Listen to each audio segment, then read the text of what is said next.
I was removed from the national selection list 2 days before trials, and it took me a year to prove that the coach who replaced me had paid someone to erase my name. I am Arjun. I am 19, and I run the 400 meter for a regional athletics program. I had trained for 6 years for one shot at the national junior team, waking up before sunrise most mornings since I was 13, long before anyone outside my family thought I had a real shot at this.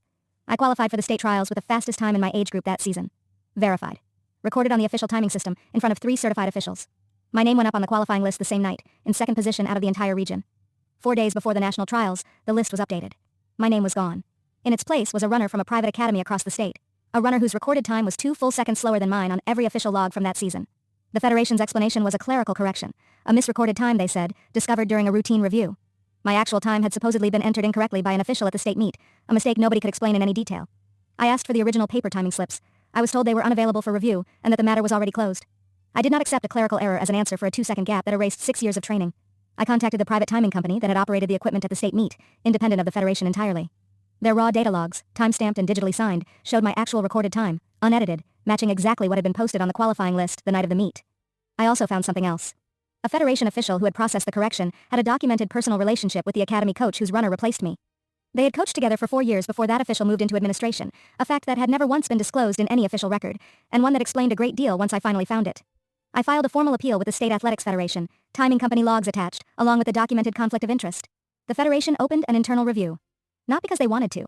Because a licensed, independent timing company's digitally signed data is very difficult to dismiss as a clerical mistake in a formal hearing, no matter how quietly the correction had been processed.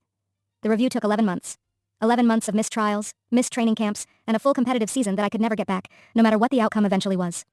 The Federation's ethics panel ruled that the correction had been fraudulent, based on the independent timing data and the undisclosed relationship between the official and the rival coach. My qualifying time was reinstated. The official was suspended from the Federation for 2 years. The runner who had replaced me kept his personal results, but lost his spot on that year's roster once the fraud was confirmed.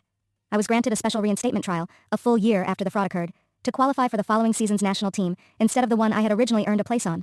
I made the team. My time that day was actually faster than the one that had gotten me disqualified in the first place, on a track I had trained on every single week during the appeal.